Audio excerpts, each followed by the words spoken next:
Hello students, आज हम BSc part first botany paper second का part one general characters of bacteria का हमने पहले पढ़ा था। उसी के कंटिन्यूएशन के अंदर पार्ट टू जनरल कैरेक्टर्स के बारे में हम पढ़ेंगे। तो जनरल कैरेक्टर्स को डिस्क्राइब करने के लिए मैंने कहा था कि कुछ बिंदु जो हैं वो हमें ध्यान में रखने होते हैं और उन बिंदुओं के ऊपर ही हमें बेस बनाकर जनरल कैरेक्टर्स का वर्णन करना पड़ता है। तो उसके अंतर्गत हमने जो है उस बैक्टीरिया के आवास के बारे में और उसकी प्रोकैरियोटिक लक्षणों को ध्यान में रखते हुए उसकी जो है स्ट्रक्चरल संरचना के बारे में और उसके सेल ऑर्गेनल्स के बारे में थोड़ा सा हमने पढ़ा था। अब हम जो नेक्स्ट कैरेक्टर जनरल कैरेक्टर में डिस्क्राइब करने जा रहे हैं वो है बैक्टीरिया में होने वाला जनन या रिप्रोडक्शन। बैक्टीरिया में मुख्यतः असेक्सुअल अलैंगिक जनन एवं सेक्सुअल रिप्रोडक्शन लैंगिक जनन दो प्रकार के जनन पाए जाते हैं। असेक्सुअल मीन्स अलैंगिक और सेक्सुअल मतलब लैंगिक। तो बैक्टीरिया जो है वो दो प्रकार से जनन कर सकते हैं, अलैंगिक जनन भी कर सकते हैं, लैंगिक जनन भी कर सकते हैं। Asexual reproduction and sexual reproduction. Asexual reproduction के अंदर जो है जो सामान्य प्रक्रिया होती है उसको फिशन, हिंदी में इसको विखंडन कहा जाता है, जिसमें कि एक बैक्टीरियल सेल जो होती है वो दो टुकड़ों में टूट जाती है। फिर फर्दर ये जो है दो टुकड़ों में टूट जा और विभाजित हो सकती है और इस तरह से क्रम जो है चलता जाएगा और ये अपनी संख्या को बढ़ाता चला जाएगा। कोई भी बैक्टीरिया अपना नंबर बढ़ाता चला जाएगा। तो जनन जो है वो रिप्रोडक्शन जो है हम उसे कहते हैं किसी भी प्राणी के लिविंग ऑर्गेनिजम्स के शरीर में होने वाली वह घटना जिससे कि वो अपनी संख्या को बढ़ा सकता है, जिससे कि उसका अस्तित्व जो है इस संसार में बना रहे और वो अपनी जो है एंटाइटी जो है अपना अस्तित्व को बनाए रखे और एक पीढ़ी से दूसरी पीढ़ी के अंदर वो जो है आगे बढ़ता रहे। तो असेक्सुअल रिप्रोडक्शन जो है फिशन के द्वारा, विखंडन के द्वारा होता है इसमें। और सेक्सुअल रिप्रोडक्शन जो है वो तीन माध्यमों से हो सकता है। एक तो कॉन्जुगेशन कहलाता है या संयुग्मन, दूसरा ट्रांसडक्शन कहलाता है और तीसरा है ट्रांसफॉर्मेशन के द्वारा। वास्तव में बैक्टीरिया के अंदर सेक्सुअल रिप्रोडक्शन जिसे कि लैंगिक जनन कहते हैं वो सामान्यतया जो लैंगिक जनन होता है उससे थोड़ा भिन्न प्रकार का होता है, क्योंकि सामान्यतया सेक्सुअल रिप्रोडक्शन में या लैंगिक जनन में आपने पढ़ा होगा कि कुछ प्लांट्स जो हैं वो उनके अंदर जब लैंगिक जनन होता है तो उसमें मेल और फीमेल, नर और मादा जननांग का निर्माण होता है, जबकि बैक्टीरिया में इस तरह की चीज़ों का निर्माण नहीं होता है और एक तरह से जेनेटिक मटेरियल का आदान प्रदान ही जो है वो इसके अंदर होता है। इसलिए इसमें जो है सेक्सुअल रिप्रोडक्शन अलग प्रकार से होता है, जिसको कि डिटेल में हम नेक्स्ट क्लास के अंदर पढ़ेंगे। सेक्सुअल रिप्रोडक्शन भी और सेक्सुअल रिप्रोडक्शन भी। तो रिप्रोडक्शन पूरा एक टॉपिक जो है इसको डिटेल में हम उदाहरणों के साथ में और ज़्यादा विस्तार से अगली क्लास के अंदर पढ़ेंगे। नेक्स्ट जो चीज़ हमें जनरल कैरेक्टर्स में लिखनी होती है वो है आर्थिक महत्व। किसी भी जीव को हम पढ़ रहे हैं उसको हम क्यों पढ़ रहे हैं? अगर उसका कोई महत्व ही नहीं है तो उसको हमें पढ़ने का भी कोई फ़ायदा नहीं है। कोई भी चीज़ हम करते हैं तो हमारे स्वार्थ के लिए ही करते हैं। मनुष्य अपने स्वार्थ के बिना कोई काम करता है ऐसा मुश्किल ही होता है। तो इकोनॉमिक इम्पोर्टेंस मतलब आर्थिक महत्व। तो आर्थिक महत्व जो है इसका बहुत ज़्यादा फ़ायदा भी है बैक्टीरिया का और इससे बहुत ज़्यादा नुकसान भी होते हैं। तो आर्थिक महत्व के अंदर जो है इसकी उपयोगिता को भी दर्शाया जाता है और इसकी हानियों को भी दर्शाया जाता है। लाभ और हानियाँ दोनों का ही वर्णन हमें इसके अंदर करना होता है, लाभ प्लस हानि। तो आर्थिक महत्व एक ऐसा टॉपिक है जिसके अंदर हमें लाभ भी जानने पड़ते हैं और हानियों को भी बताना पड़ता है। तो लाभ जो है बैक्टीरिया से बहुत लाभ है। हमारी जो फूड इंडस्ट्री है, जैसे कि आपने डेयरी प्रोडक्ट्स के बारे में सुना होगा कि बटर बनाने में, चीज़ बनाने में या दही बनाने के अंदर बैक्टीरिया जो है वो बहुत ही महत्वपूर्ण भूमिका अपनी प्ले करते हैं। तो फूड इंडस्ट्री के अंदर इसका बहुत ज़्यादा फायदा है। चीज़ बनाना है, दही बनाने के लिए या अन्य डेयरी प्रोडक्ट्स के लिए हमें इसकी जो है उपयोगिता हमें पता है।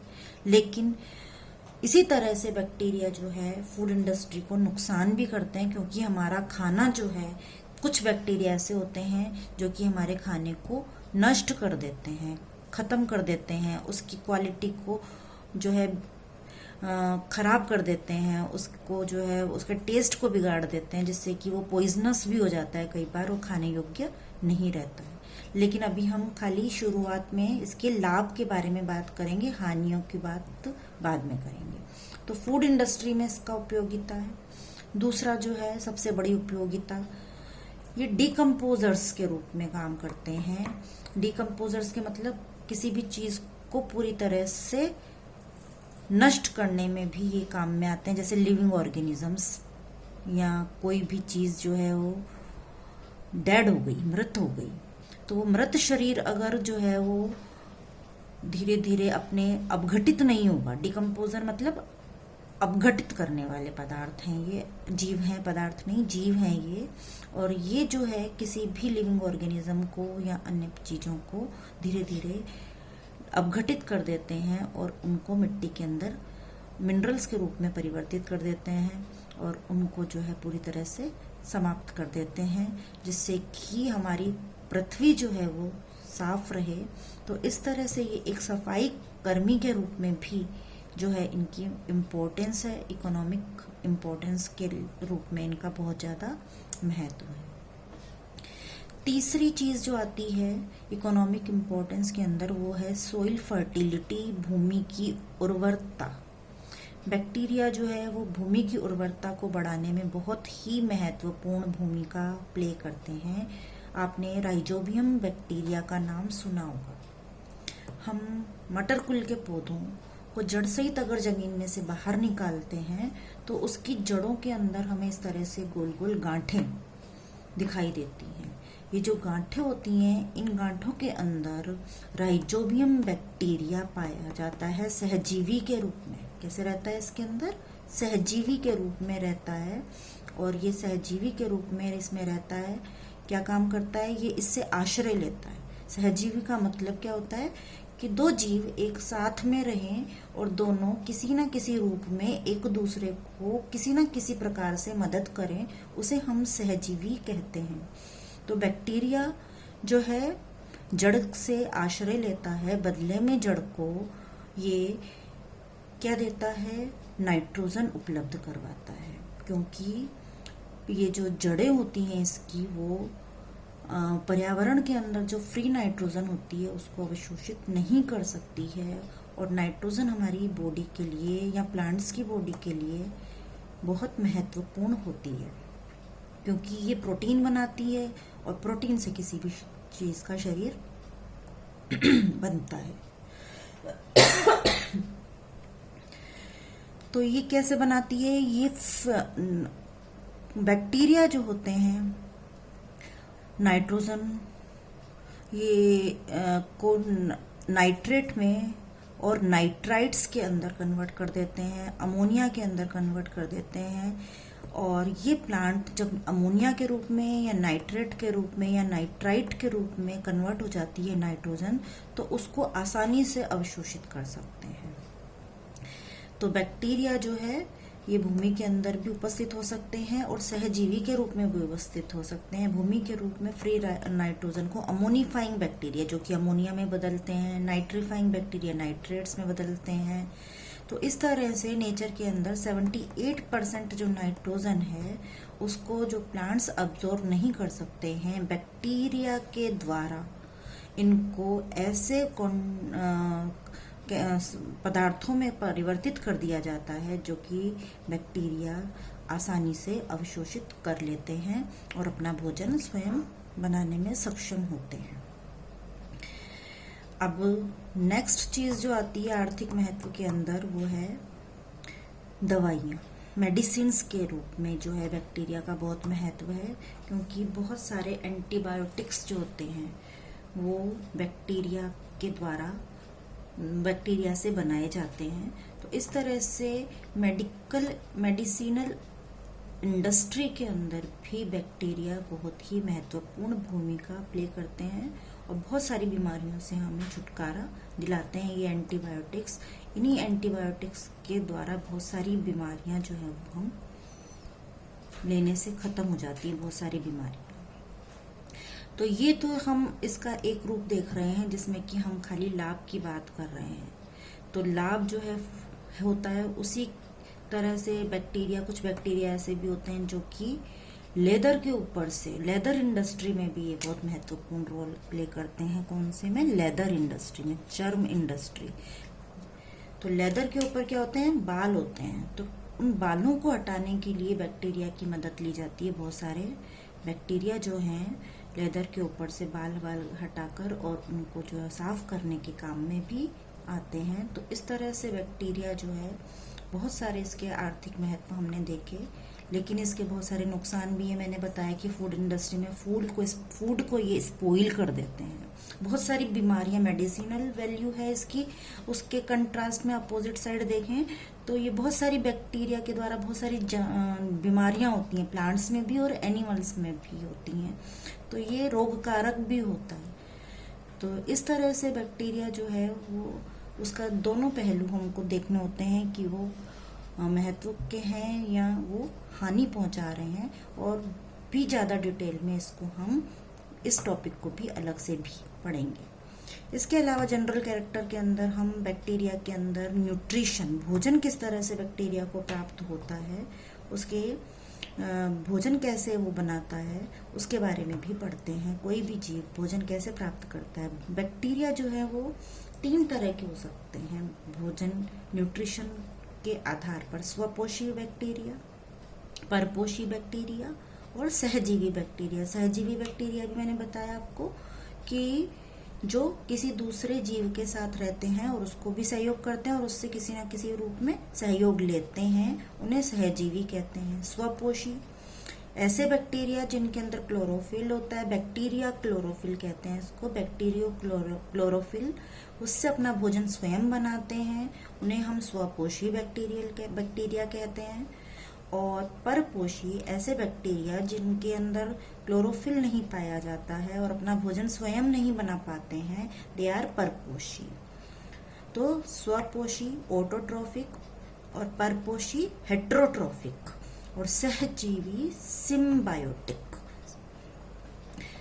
तो वो जो हेट्रोट्रॉफिक बैक्टीरिया हैं, परपोषी बैक्टीरिया हैं, वो 2 प्रकार के हो सकते हैं। एक तो मृतजीवी, जो कि मृत, जो भी डेड और पदार्थ होते हैं, डेड शरीर, मृत जीव होते हैं, उनसे अपना भोजन प्राप्त करते हैं, उन्हें हम मृतजीवी कहते हैं। परजीवी, जो कि किसी लिविंग ऑर्गेनिज्म के ऊपर रहते हैं और उससे अपना भोजन प्राप्त करते हैं, उसको हम परजीवी कहते हैं। तो परपोषित 2 प्रकार के हैं, मृतजीवी और परजीवी। तो इस तरह से इसके न्यूट्रिशन को भी हम आगे उदाहरणों के साथ में डिटेल के अंदर पढ़ेंगे। तो ये जनरल कैरेक्टर्स का जो टॉपिक होता है, इसके अंदर हम शॉर्ट में डिस्क्राइब करते हैं सारी चीज़ें, और जब ये इंडिपेंडेंट क्वेश्चन आता है किसी एक बिंदु के ऊपर, तो उसमें हमें इसके अंदर डिटेल में जाना होता है। तो अगले क्लासेस के अंदर हम हर एक बिंदु को डिटेल के अंदर पढ़ेंगे। न्यूट्रिशन पढ़ेंगे डिटेल में, रिप्रोडक्शन भी पढ़ेंगे, आर्थिक महत्व भी पढ़ेंगे, और इसकी बैक्टीरिया की स्ट्रक्चर के बारे में, संरचना के बारे में भी हम इसके बारे में डिटेल में पढ़ेंगे। तो ये एक तरह से हुआ बैक्टीरिया के सामान्य लक्षणों के बारे में। और इसी के साथ ही कुछ आगे हम बात करें तो बैक्टीरिया जो माइक्रोस्कोपिक ऑर्गेनिजम्स होते हैं, इसका जो साइज होता है और उसकी जो शेप होती है वो भी बहुत महत्व की होती है, और इसको भी हमें अध्ययन करना होता है। और इसको भी कई बार हम जनरल कैरेक्टर्स के अंदर भी जो है वो दिखा देते हैं, ताकि जो है हमारा और भी ज़्यादा प्रश्न का उत्तर और भी ज़्यादा बढ़िया बन सके। तो बैक्टीरिया का जो साइज होता है ये 0.2 से 1.5 माइक्रोमीटर व्यास या डायमीटर के होते हैं। बहुत छोटे होते हैं, माइक्रोस्कोपिक होते हैं, बिना माइक्रोस्कोप के हम इनको नहीं देख सकते हैं। इसलिए और इसका जो लेंथ होती है, इनकी जो लंबाई होती है, वह 2 से 10 माइक्रोमीटर लंबे हो सकते हैं। तो बहुत छोटे होते हैं, माइक्रोमीटर में इनको नापा जाता है। और माइक्रोस्कोपिक जीव होते हैं ऑर्गेनिज्म, माइक्रोस्कोप से ही इनको हम केवल देख सकते हैं। अब हम आते हैं इसकी शेप या इसकी आकृति के ऊपर। हम इसकी आकृति की बात करें तो बैक्टीरिया कई अलग अलग शेप के होते हैं।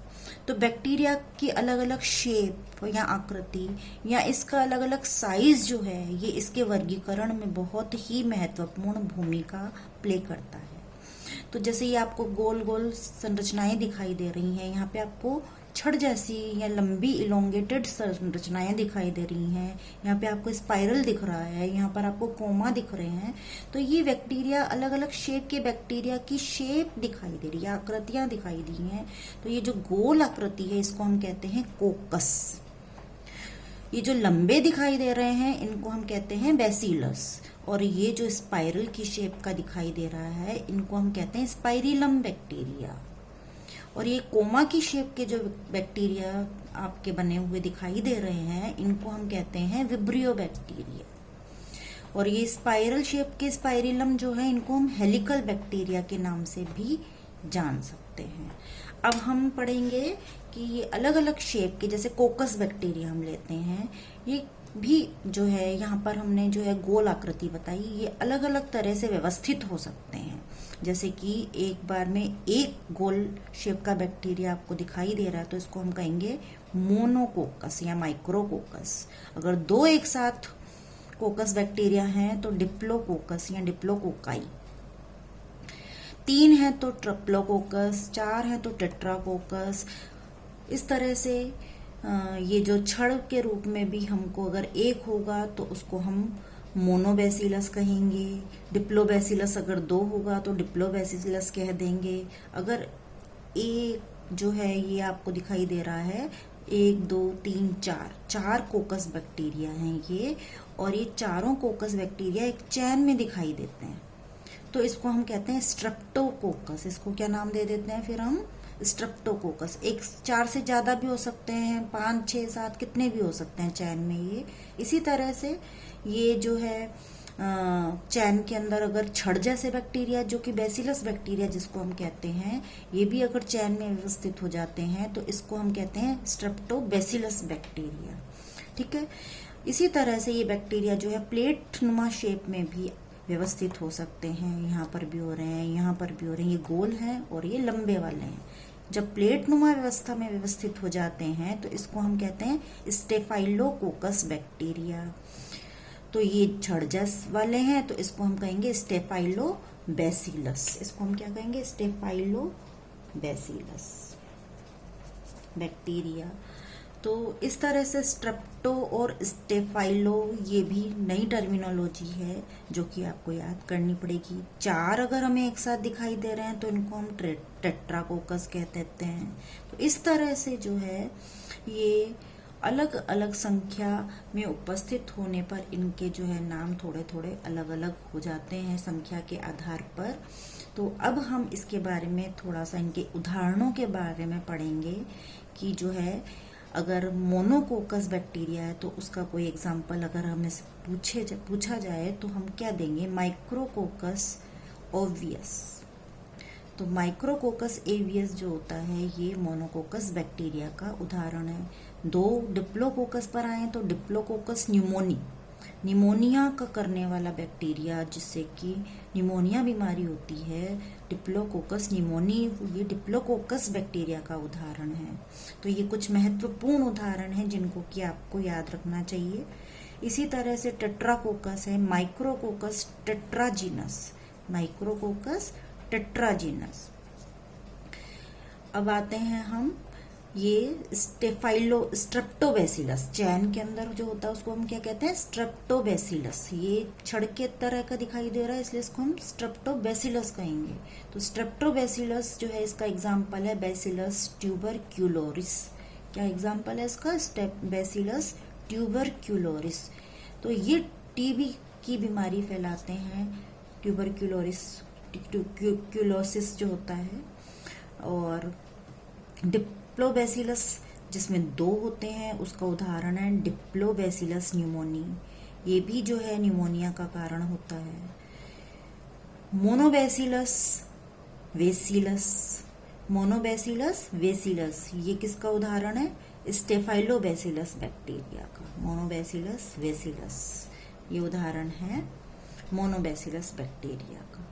तो इस तरह से जो है ये इसके कुछ उदाहरण भी आपको याद करने हैं, और आगे जब हम बढ़ेंगे और न्यूट्रिशन पढ़ेंगे इसका, या इसका रिप्रोडक्शन पढ़ेंगे, या इकोनॉमिक इम्पोर्टेंस पढ़ेंगे, तो हमारे को ये सारी चीज़ें फिर से रिपीट होंगी, बार बार रिपीट होंगी, तो हम इनको याद भी कर लेंगे।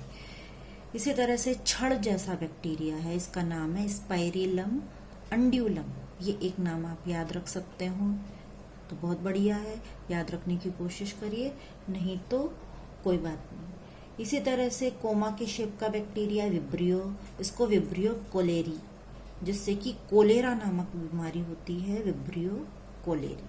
तो इस तरह से ये पूरा जो है बैक्टीरिया के साइज एंड शेप पर जो है पूरा का पूरा ये क्लास इसके साथ में ही मैं अब ख़त्म कर रही हूँ। नेक्स्ट क्लास के अंदर हम बैक्टीरिया का नेक्स्ट टॉपिक जो है जनरल कैरेक्टर्स ख़त्म हो गए अब आपके सारे, और अब हम बैक्टीरिया के बिंदुवार जो कि हमने जनरल कैरेक्टर्स में बिंदु पढ़े हैं उनको डिटेल में एक एक कर हम उसका अध्ययन करेंगे। Thank you.